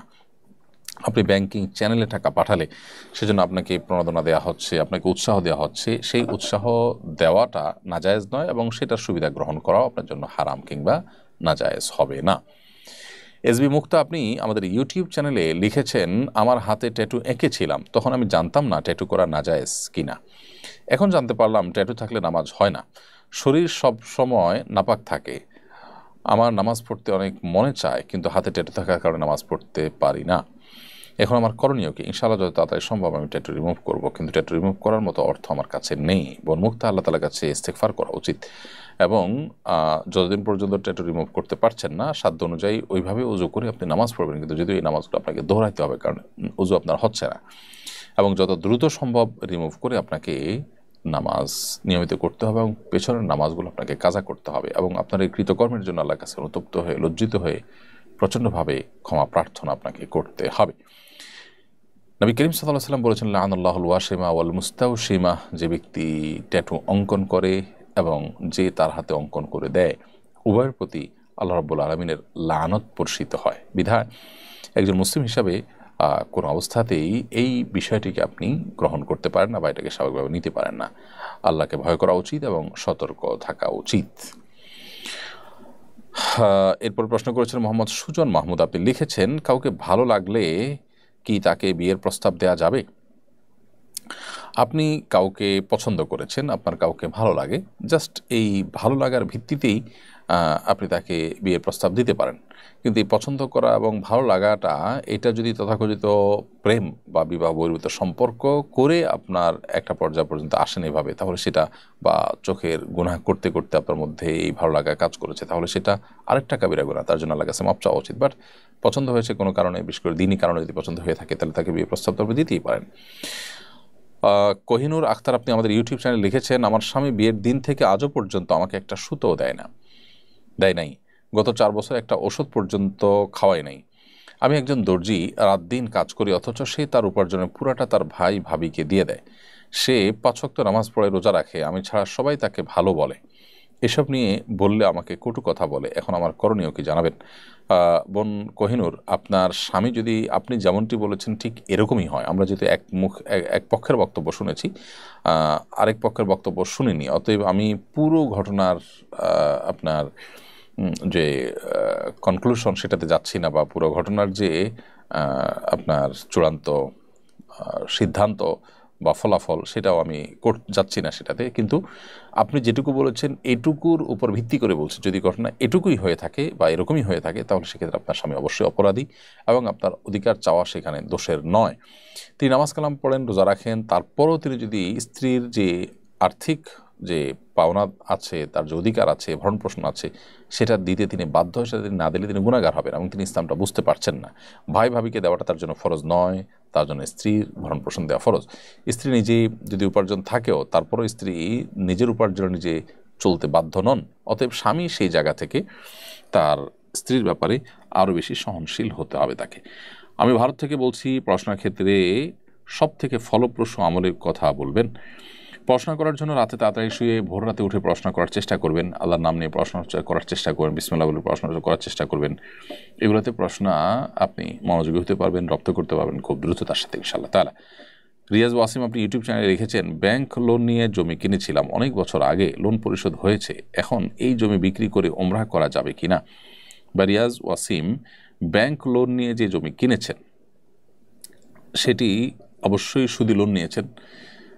সুদি লোন নিয়ে থাকলে সেটি অবশ্যই গুনাহের কাজ করেছেন। কিন্তু আপনি সুদি লোন যখন নিয়েছেন তখন সুদ যে হারাম সেই ধারণা আপনার ছিল না, কিংবা সেই ধারণা থাকলেও সেই চেতনা আপনার ছিল না। তখন যদি এমনটি হয়ে থাকে, এখন যেহেতু দেনা পরিশোধ হয়ে গেছে, তাহলে আপনার এখন আপনি যদি ফিরে আসেন, তওবা করেন, অনুতপ্ত হন, লজ্জিত হন, আল্লাহর কাছে ক্ষমা চান, তাহলে সেক্ষেত্রে আপনার সেই চ্যাপ্টারটা ক্লোজ হয়ে গেছে। কারণ আল্লাহ সুবহানাহু ওয়া তাআলা বলেছেন, ফামান জাআহু মাউযাতুম মির রাব্বিহি ফান্তাহা ফালাহু মা সালাফ। যে ব্যক্তি তার কাছে সুদ হারাম হওয়ার বিষয়ে আল্লাহর পক্ষ থেকে যে নসিহা সেটি এসে পৌঁছার পর সে বিরত রয়েছে, আর সে সামনে বাড়েনি, এই রকম লেনদেন আর করেনি, তাহলে তার পূর্বের যেগুলো হয়েছে সেগুলো আল্লাহ তাআলা মাফ করবেন। বিধায় এই জমি বিক্রি করে আপনি চাইলে ওমরা করতে পারবেন। আশরাফুল আহমেদ আপনি লিখেছেন, সিগারেট খেয়ে নামাজে গেলে নামাজ হবে কিনা? ভাই আশরাফুল, আপনি ধূমপান করেছেন, অবশ্যই সেটি একটি অপরাধ, গুনাহের কথা। আবার সেটা খেয়ে পান করে আপনি যদি নামাজে যান, তাহলে সেক্ষেত্রে মুখের যে দুর্গন্ধ আছে সেই দুর্গন্ধে কোনো মানুষ ক্ষতিগ্রস্ত হতে পারে, সেই জন্য কোনো মানুষের কষ্ট হতে পারে, সেই জন্য এটি নাজায়েজ কথা। অর্থাৎ আপনি ধূমপান করলেন, ধূমপান করে মসজিদে মুসল্লিদের কষ্টের কারণ হলে সেটি গুনাহের কথা। কিন্তু সেই সাথে আপনাকে এও মাথায় রাখতে হবে, যদি আপনি ধূমপান করেন এবং ধূমপান করার পর মসজিদে গিয়ে নামাজ পড়েন, তাহলে সেক্ষেত্রে নামাজটা হয়ে যাবে। তবে এক্ষেত্রে আপনার যেটা করা উচিত সেটা হলো যে ধূমপান তো ছেড়ে দেওয়া উচিত। ধূমপান করাটাই তো গুনাহের কথা, আপনি সেটা ছাড়তে পারছেন না আপাতত, তাহলে সেক্ষেত্রে নামাজ ত্যাগ করবেন না। নামাজ আপনাকে ঠিকই পড়তে হবে, তবে নামাজের আগে মসজিদে যখন যাবেন বিশেষ করে বা নামাজ দাঁড়াবেন, তখন আপনি মুখ ভালো করে পরিষ্কার করে অন্তত দুর্গন্ধ দূর করার উদ্যোগ নিয়ে তারপর নামাজ যাবেন, মসজিদে যাবেন। জান্নাত সাথী আমাদের ইউটিউব চ্যানেল লিখেছেন, আমি দেশের বাইরে থাকি, এখানে কি বিউটি পার্লারে নন মুসলিমদের নেইল আর্টের কাজ করা যাবে? বোন জান্নাত সাথী, দেশের বাইরে থাকেন আপনি, সেখানে বিউটি পার্লারে নন মুসলিমদের জন্য এমন কোনো কাজ করছেন যেটা শরীয়তে নাজায়েজ করেছে, তাদের জন্য সেটা করেছেন। যেমন তারা আপনার নেল পলিশের কাজ যদি আপনি করেন, ধরা যাক এই নেল পলিশের কাজ মুসলমানদের জন্য নাজায়েজ, কারণ সেখানে নামাজের উজুর ব্যাপার আছে, সে তো মুসলমান না, অতএব তার জন্য সেই কাজ করলে সেটি জায়েজ হতে পারে।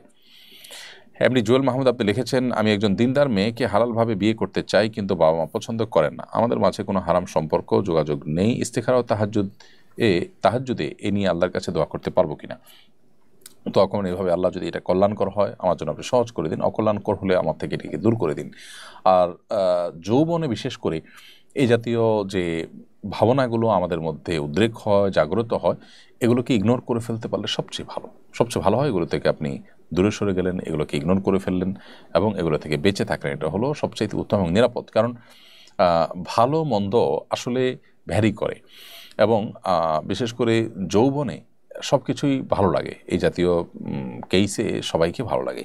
অতএব এই সময়টাতে আমার যদি বিয়ে করার মতো স্বাভাবিকভাবে দেখছি যথেষ্ট কারণ নেই, মেয়ের মারা তারা আপত্তি জানাতে পারে না, আপনি নিজে এখনও কর্মক্ষণ হন নাই, উপার্জন করেনি, আপনার পরিবার থেকে আপত্তি থাকতে পারে, তাহলে বোঝা গেল যে আপনার এখন এই মুহূর্তে এগুলো মাথায় রাখাই উচিত না। নজরের হেফাজত না করার ফলশ্রুতিতে এ ধরনের হারাম রিলেশনের মধ্যে আমরা জড়িয়ে পড়ি। প্রবাসে থাকার সুযোগ নিয়ে হজ করলে কি হজের ফরজ আদায় হবে, নাকি নিজের এলাকা থেকে আবার হজ করতে যেতে হবে? এ প্রশ্ন অনেকের, বিশেষ করে মিডল ইস্টের আমাদের অনেক ভাইরা আছেন, তারা মনে করেন যে প্রবাসে আছেন, সেখানে গেছেন তিনি কাজে, এখন কাজ করতে গিয়ে সেই সুবাদে হজ করলে তার কি ফরজ আদায় হবে কিনা, এটা নিয়ে ধোঁয়াশায় থাকে তারা অনেকে। আমরা তাদেরকে বলতে চাই যে প্রবাসে থেকে আপনি হজ করলে হজ আদায় হয়ে যাবে, ওমরা করলে ওমরা আদায় হয়ে যাবে, এটা নিয়ে সন্দেহ করবার কোনো কারণ নাই। তবে হ্যাঁ, দেশ থেকে একজন মানুষ হজ বা ওমরা করার জন্য গেলে তাকে অনেক বেশি টাকা খরচ করতে হয়, অনেক বেশি পরিশ্রম করতে হয়। আর নবী সাল্লাল্লাহু আলাইহি ওয়াসাল্লাম বলেছেন, ইন্না আইজামাল জাযাই মা আইজাবিল বালা, যদি কারোর কষ্ট কোনো ইবাদত করতে বেশি হয়, অর্থ বেশি খরচ হয়, তাহলে তার বিনিময় বেশি হবে, কারণ তার ইনভেস্ট বেশি আছে। তো এটা ভিন্ন বিষয় যে মর্যাদার দিক থেকে তারতম্য হতে পারে, কিন্তু এমন হতে পারে যে প্রবাসী থেকে একজন মানুষ তার খরচ বেশি বা কষ্ট আরও বেশি, তাহলে সেক্ষেত্রে তাই হবে, তিনি আল্লাহর কাছে মর্যাদা বেশি পাবেন। এটি নির্ভর করবে আপনার ইনভেস্ট কতটা আছে সেটার উপরে। আর এর পাশাপাশি প্রবাসে থেকে আপনি হজ করলে হজ আদায় হয়ে যাবে সেটি আমাদের মাথায় রাখতে হবে। কারণ হলো আপনি কোত্থেকে হজ করতে হবে শরীয়ত সেটা ফিক্স করে দেয়নি যে কারণ মাতৃভূমি থেকেই হজ করতে হবে। তিনি পৃথিবীর যে কোনো প্রান্ত থেকে হজ করলেই তার ফরজ হজ আদায় হয়ে যাবে। আপনি মসজিদে গিয়েছেন অন্য কোনো কাজে, ধরুন আপনি একজন মিস্ত্রি, মসজিদে আপনি কোনো রিপেয়ারের কাজে গেছেন, নামাজের সময় হয়েছে, আপনি সেখানে জামাতে সামিল হয়ে গেছেন, আপনি জামাতের সওয়াব পাবেন, জামাতের দায় থেকে মুক্ত হবেন, নামাজও আদায় হয়ে যাবে। ব্যাপারটা এরকম না যে ঘর থেকে এসে আপনাকে নামাজ পড়তে হবে জামাতে, এরকম কোনো কথা নেই। ঠিক একইভাবে হজ নিজের দেশ থেকে এসে করতে হবে এমন কোনো বাধ্যকতা নেই। সাগর এই আইডি থেকে আপনি লিখেছেন, বিসমিল্লাহ আল্লাহু আকবার বলে গুলি করে পাখি মারলে সেটি জবাই করার আগে মারা গেলে সেটি খাওয়া হালাল হবে কিনা? জি, আপনি গুলি করে যখন কোনো পাখিকে শিকার করবেন তখন বিসমিল্লাহ আল্লাহু আকবার বলে যদি আপনি শিকার করেন তাহলে সেক্ষেত্রে সেই শিকার করা পাখি আপনার জন্য খাওয়া হালাল হবে। সুন্নত বেদাত বোঝার মাপকাঠি কি? সুন্নত এবং বেদাত বোঝার মাপকাঠি হলো যে আমরা যে কোনো আমল করব দ্বীনের নামে বা দ্বীনের অংশ হিসেবে কোনো কাজ যখন করব সেটা কোরআন এবং হাদিসে যদি তার কোনো সূত্র থাকে, প্রুফ থাকে, তাহলে সেটা সুন্নত হবে। আর যদি প্রুফ না থাকে তাহলে সেক্ষেত্রে সেটা বেদাতে পরিগণিত হবে। আর এক্ষেত্রে মাপকাঠি স্বরূপ একটি হাদিস আমরা পেশ করতে পারি। আমাদের আয়েশা রাদিয়াল্লাহু তাআলা আনহা বর্ণনা করেছেন, নবী করিম সাল্লাল্লাহু আলাইহি ওয়াসাল্লাম বলেছেন, মান আহদাসা ফি আমরিনা হাযা মা লাইসা মিনহু ফাহুয়া রাদ। যে ব্যক্তি আমাদের এই কাজে অর্থাৎ ইসলামের কাজে এমন কিছু আবিষ্কার করলো, এমন কিছু নতুন সৃষ্টি করলো যেটা আসলে এই দ্বীনের অংশ নয়, ফাহুয়া রদ্দুন, তাহলে সেটা প্রত্যাখ্যানযোগ্য বা প্রত্যাখ্যাত। ঠিক একইভাবে দ্বীনের মধ্যে অর্থাৎ দ্বীনি কাজের মধ্যে অনেকে বেদাতের সংজ্ঞায় গুলিয়ে ফেলেন, পার্থিব কাজকে আর দ্বীনি কাজকে মিলিয়ে ফেলেন। যে কাজটা করে আপনি আল্লাহর কাছে সওয়াব আশা করেন, সেখানে আপনি যদি মন গড়া কোনো পদ্ধতি অবলম্বন করেন তাহলে সেটা বেদাত হবে। আমাদের হাদিস থেকে সেটি বোঝা যায়। ফেসবুকে আমার সন্তানের ছবি পোস্ট করি, অনেকে নিষেধ করে, বলে এর মাধ্যমে নাকি নজর লাগতে পারে। আসলে কি নজর লাগে? এতে কি বাচ্চার ক্ষতি হতে পারে? হ্যাঁ, বদনজরের বিষয়টি সম্পর্কে নবী সাল্লাল্লাহু আলাইহি ওয়াসাল্লাম হাদিস রয়েছে, আল আইনু হাক্কুন, বদনজর এটি সত্য। ফলে আপনি সন্তান, সুন্দর কোনো সন্তান, ফুটফুটে সন্তান, শিশু, বাচ্চা বা আপনার আকর্ষণীয় কোনো কিছুর যদি মানুষের সাথে শেয়ার করেন, বিশেষ করে বাচ্চাদের ক্ষেত্রে অনেক বেশি হয় বদনজর। মানুষের এই জাতীয় বিষয়ে বদনজর এটি সত্য। বদনজরের কীভাবে ক্ষতি হয় বা এটা টেকনোলজিটা কি, আল্লাহ তাআলা ভালো জানেন। যে একটা মানুষ রাক্ষসী নজরে যদি দেখে, যদি সে দেখে আপনার হিংসাত্মক নজর দেয়, তাহলে সেক্ষেত্রে এটাকে নজরে হাসেদ বলে, বদনজর বলে। এর ফলশ্রুতিতে ওই বাচ্চা অসুস্থ হতে পারে, ওই বাচ্চার রোগ লেগে থাকতে পারে। আপনি ক্ষেতের ফসল দেখে কেউ যদি রাক্ষসী নজরে দেখে তাহলে বদনজর লাগতে পারে। এগুলো স্বাভাবিক একেবারে। এখন আপনি বলবেন যে প্রদর্শন এই পৃথিবীতে অনেক কিছুই প্রদর্শন হতে থাকে, সবাই প্রদর্শন করে, কই তারা তো অনেক ভালো আছে। দেখুন, ভালো নেই, অনেকে অনেক দিক থেকে ক্ষতিগ্রস্ত। সেই ক্ষতির কারণ হয়তো এই বদনজর, কিন্তু তিনি হয়তো টেরও পাচ্ছেন না। তো কিভাবে এই বিষয়টা কাজ করে যে একজন রাক্ষসীর দৃষ্টিতে তাকালো আর একজনের ক্ষতি হয়ে গেল, কিভাবে হতে পারে? এই বিষয়ে আল্লাহ রাব্বুল আলামিনের টেকনোলজি আমাদের বুঝে আসাটা আবশ্যক নয়। হতে পারে আমরা এটা বুঝি না, অনেক টেকনোলজি কিন্তু আমাদের বোধগম্য নয়, কিন্তু সেটাকে আমরা অস্বীকার করি না। ঠিক এটাও সেরকম। কোনো কোনো হাদিস থেকে বোঝা যায় যে মানুষকে বদনজর সেটি কবর পর্যন্ত পৌঁছে দিতে পারে। আর একটি ওঁট, আকর্ষণীয় একটি প্রাণী, সেটি যদি কারো বদনজরের কবলে পড়ে তাহলে সেটিকে মৃত্যু পর্যন্ত নিয়ে যেতে পারে। অর্থাৎ সেটা এমন পর্যায়ে অসুস্থ, রুগ্ন হয়ে যেতে পারে যে বাধ্য হয়ে মানুষ জবাই করে সেটাকে খেয়ে ফেলেছে, এরকম পর্যায়ে যেতে হতে পারে ওটের যেভাবে জবাইয়ের পদ্ধতি, অর্থাৎ নহত্যার মাধ্যমে। তো যাই হোক, বদনজরের বিষয়টি সত্য, এটি আমাদের অস্বীকার করবার কোনো সুযোগ নেই এবং বিষয়টি হাদিস দ্বারা এটি প্রমাণিত। আবু সুফিয়ান লিখেছেন, আমি হোস্টেলে থাকি, নানান সময় খাবার খারাপ হলে তা ফেলে দিই, এটি কি অপচয় হবে? অপচয় হলে এটার জন্য কে দায়ী থাকবে? বা আবু সুফিয়ান, হোস্টেলে থাকা অবস্থাতে আপনি ছাত্র মানুষ, সেখানে খাবার খারাপ হলেই যদি আপনি ফেলে দেন তাহলে সেক্ষেত্রে সেটা অবশ্যই অপচয় হবে, বিশেষ করে ড্রেনে ফেলে দিলে। যদি আপনি খাবারের উপযোগী মনে না করেন, অন্য কাউকে দিতে পারেন, যদি সেরকম কেউ নেওয়ার মতো না থাকে, সবারই আছে হোস্টেলে বন্ধুরা, তাহলে সেক্ষেত্রে এটা এমন কোথাও ফেললেন যেখান থেকে অন্য কোনো প্রাণীরা খাবার হিসাবে গ্রহণ করলেন, তাহলে সেটি ভিন্ন কথা হবে। নূরজাহান নুরি লিখেছেন, আজানের আগে নামাজ পড়ে নিলে যখন আজান হয় তখন কি আজানের জবাব দিতে হবে? আজানের জবাবের সাথে আসলে নামাজের সম্পর্ক নেই। আপনি আজানের আগে ওয়াক্ত হয়েছে তখন নামাজ পড়ে ফেলেছেন, কিন্তু এরপরে আজান হচ্ছে, তো এখন আপনি আজানের জবাব দিচ্ছেন, দিতেই পারেন, কোনো অসুবিধা নেই। তুরস্কে কোরআন প্রতিযোগিতা প্রথম হয়েছিল বাংলাদেশে একজন হাফেজ। বাংলাদেশের রাষ্ট্রীয় পৃষ্ঠপোষকতায় এমন প্রতিযোগিতার আয়োজন করা যায় কিনা? খুবই দরকার এবং চমৎকার একটি প্রস্তাব। 50 বছর ধরে ইসলামের সাথে মুসলমানদের সাথে বিমাতা সুলভ আচরণ করে আসছে রাষ্ট্র, এবং এর পেছনে কিছু লোক কাজ করছে যারা নিজেদেরকে সেকুলার, যারা নিজেদেরকে অতি উদার, যারা নিজেদেরকে তথাকথিত অসাম্প্রদায়িক দাবি করছেন, অথচ আমরা দেখছি তারা সাম্প্রদায়িক আচরণই করছেন, মুসলমানদেরকে কোণঠাসা করে রেখে চলেছেন। তুরস্কে বাংলাদেশি হাফেজ মুয়াজকে চ্যাম্পিয়ন হওয়ার কারণে সে দেশের প্রেসিডেন্ট এরদোগান তিনি তাকে বুকে জড়িয়ে ধরেছেন, চুমু এঁকে দিয়েছেন কপালে, অথচ সে শিশু বাংলাদেশে এসেছে, সরকারিভাবে তার কোনো খোঁজখবর নেওয়া হয়েছে বলে আমাদের মনে হয় না। এবং সাফজয়ী নারী ফুটবল দলকে মাননীয় প্রধান উপদেষ্টা তিনি তাদেরকে সম্বর্ধনা দিয়েছেন, আরও নানাভাবে তাদেরকে সম্বর্ধিত করা হয়েছে। কিন্তু এই এতগুলো দেশের মধ্যে শ্রেষ্ঠত্বের মুকুট, চ্যাম্পিয়নের মুকুট নিয়ে আসা এই ছেলেটিকে সম্বর্ধনা দেওয়া হয়নি। এটি আজকের শুধু ঘটনা নয়, এটি বাংলাদেশের একটা কমন চিত্র। এদেশে ইসলাম এবং মুসলমানরা যদি দেশকে আকাশে তুলে দেয় সেটাকে অ্যাপ্রিসিয়েট করা হয় না। এই কালচার থেকে আমাদের বেরিয়ে আসতে হবে। দেশের এত বিশাল এবং বিপুল যে জনগোষ্ঠী যারা ধর্মপরায়ণ, যারা ধর্মভীরু, সে মানুষগুলোকে আপনি ইগনোর করে একটা দেশকে আসলে এগিয়ে নিয়ে যেতে পারবেন না। এদেশে মানুষ ধর্মপরায়ণ, অতএব আপনি ধর্মকে ইগনোর করে, ধার্মিকদের ইগনোর করে, তাদের কাজগুলোকে ছোট করে দেখে, তাদেরকে নানাভাবে ষড়যন্ত্র করে, কোণঠাসা করে রেখে আপনি একটা দেশকে কখনো এগিয়ে নিয়ে যেতে পারবেন না। বরং তাদেরকে দেশের মূলধারার সাথে মেশাতে হবে, মেলাতে হবে, একত্র করতে হবে, তাহলে ইনশাআল্লাহ দেশ এগিয়ে যাবে। আমরা আশা করব যে আমাদের নতুন বাংলাদেশে অন্তত নতুন বাংলাদেশের কারিগররা বিষয়টিকে ইতিবাচকভাবে দেখবেন। আল্লাহ তাদেরকে সেই তৌফিক দান করুন। এরপর প্রশ্ন করেছেন আব্দুর রহমান, আপনি লিখেছেন আমি কিছু টাকা কুড়িয়ে পেয়েছি, এই টাকাগুলো এখন কি করা উচিত? মসজিদে দিব নাকি গরিব লোককে দিব? আপনি কুড়িয়ে পাওয়া টাকার মালিক খোঁজ করবেন। মালিক খোঁজ করে যদি পাওয়ার সম্ভাবনা না থাকে তাহলে সেক্ষেত্রে কোনো গরিব দুঃখীকে দান করে দিবেন মালিকের পক্ষ থেকে। মোহাম্মদ আশিক মণ্ডল লিখেছেন পাক কাপড় এবং নাপাক কাপড় একসাথে ধৌত করলে কি পাক কাপড় 3 বার ধৌত করতে হবে? পাক কাপড় আর নাপাক কাপড় যদি মিশিয়ে ফেলেন, অর্থাৎ বালতির মধ্যে মিশিয়ে ফেলেন, তাহলে ধোয়ার ক্ষেত্রে 3 বার করে চিবাতে হবে সবগুলোকেই। আর যদি এমনিতেই পাক কাপড় নাপাক কাপড় ছিল, নাপাক কাপড়ের নাপাকি পাক কাপড়ে লেগেছে বলে মনে না হয়, তাহলে সেক্ষেত্রে পাক কাপড়কেও 3 বার চুবানো আবশ্যক নয়। আর যদি মনে হয় যে না নাপাক লেগে গেছে পাক কাপড়ের মধ্যে, তাহলে সেক্ষেত্রে 3 বার এখানে চিবাইতে হবে আপনাকে অবশ্যই।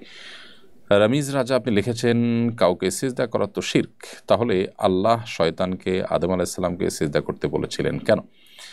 প্রথম কথা হলো যে এটি ছিল আদম আলাইহিস সালামের যে শরিয়াত, সে শরিয়াতে মুহাম্মদ সাল্লাল্লাহু আলাইহি ওয়াসাল্লামের শরিয়াতে আল্লাহ ছাড়া কাউকে সিজদা করা যাবে না, সেই জন্য অনেক নবীর শরীয়তে নিষেধ ছিল। হয়তো তাদের ওখানে তাঁর শরিয়তে হয়তো এটি সম্মান সূচক সিজদা করা জায়েজ ছিল। আর সবচেয়ে বড় কথা হলো যে এই ঘটনা ঘটেছে এমন জগতে, যে জগৎটি আসলে এই পৃথিবীর বাইরের জগৎ।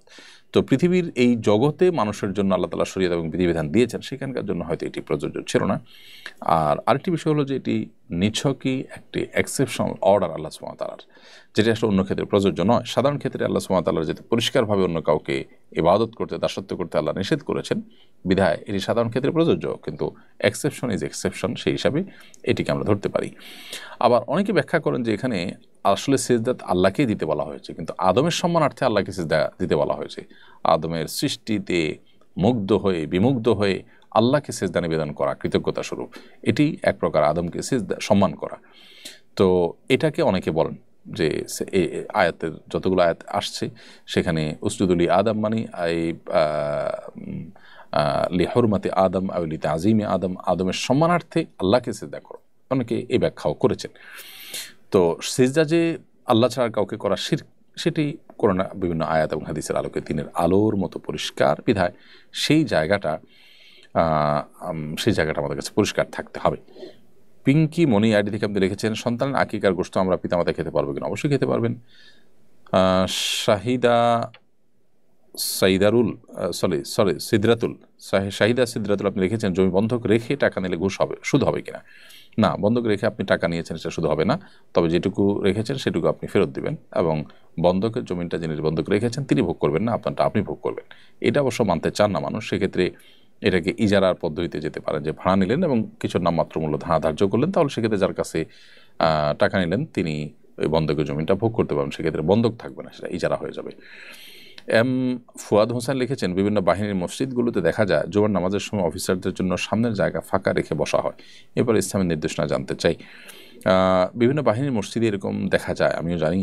আমি সে সমস্ত বাহিনীর কর্তা ব্যক্তিদেরকে বিনীতভাবে অনুরোধ করতে চাই তারা যেন এই কালচারটা থেকে বেরিয়ে আসেন এবং এই যে একটা সংস্কৃতি তাদের মধ্যে আছে সেটা যেন না থাকে। কারণ আসলে মসজিদের বাইরে নিশ্চয়ই তাদের চেইন অফ কমান্ড, তাদের যে অন্যান্য বিষয় সেগুলো তারা খেয়াল করবেন, কিন্তু মসজিদের মধ্যে আসলে এমনটি করা উচিত নয়। এখানে আল্লাহ সুবহানাহু ওয়া তাআলা সবার মধ্যে সকল প্রকার ভেদাভেদ তুলে দেওয়ার যে শিক্ষা এবং দীক্ষা সেটি আমাদেরকে দিয়েছেন। নবী সাল্লাল্লাহু আলাইহি ওয়াসাল্লাম মসজিদে যখন ছিলেন তিনি সেনার প্রধানের দায়িত্ব পালন করেছেন, কিন্তু সেখানে মসজিদে তিনি সকল মানুষকে সমানভাবে দাঁড়াবার অবারিত সুযোগ দিয়েছেন।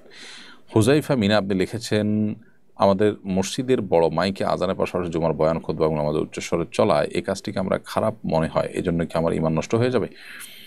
না, আপনার ঈমান এই কারণে নষ্ট হবে না, কারণ আপনি এই শব্দ প্রয়োজন ছাড়া মানুষকে কষ্ট দেওয়া হতে পারে সেরকম আপনি মনে করছেন। এই মনে করার কারণে ঈমান আপনার চলে যাবে না, বরং মসজিদের মাইকের ব্যবহার যারা করছেন তারা সেটার ব্যাপারে সতর্ক থাকতে হবে যে এটি অন্যের বিরক্তির কারণ যেন না হয়। সাইয়েদ সাব্বি আপনি লিখেছেন, নামাজে মনোযোগ ধরে রাখার জন্য কিছু পরামর্শ দিলে ভালো হতো। আপনি সবচেয়ে বড় পরামর্শ আমি যেটা দেবো আপনাকে সেটা হলো যে তাড়াহুড়ো করে নামাজ না পড়ে যত লম্বা সময় নিয়ে সম্ভব সেটা নামাজ পড়েন, কী পড়েন নামাজের মধ্যে সেগুলো বুঝে পাওয়ার চেষ্টা করেন। এরপরে শেহজাদি আইডি থেকে আপনি লিখেছেন, আমার স্বামী চাকরি পাওয়ার জন্য কি আমল করতে পারি, দোয়া করবেন যেন আল্লাহ তাআলা আমাদের হালাল রিজিকের ব্যবস্থা করে দেয়। অবশ্যই দোয়া করি আল্লাহ তাআলা আপনাদেরকে হালাল রিজিকের ব্যবস্থা করে দেন। প্রিয় বোন, প্রিয় দর্শক, দেখতে দেখতে অনুষ্ঠানের একেবারে শেষ প্রান্তে আমরা চলে এসেছি। এখন সময় হয়েছে বিদায় নেওয়ার। আল্লাহ যদি তৌফিক দান করেন পরবর্তী লাইভ অনুষ্ঠানে আবার দেখা হবে ইনশাআল্লাহ। সে পর্যন্ত আল্লাহ তাআলা সবাইকে ভালো রাখুন, সুস্থ রাখুন, নিরাপদে রাখুন। আজ এ পর্যন্তই। জাযাকুমুল্লাহ খাইর। আসসালামু আলাইকুম ওয়া রাহমাতুল্লাহি ওয়া বারাকাতুহু। আস-সুন্নাহ ফাউন্ডেশন, উম্মার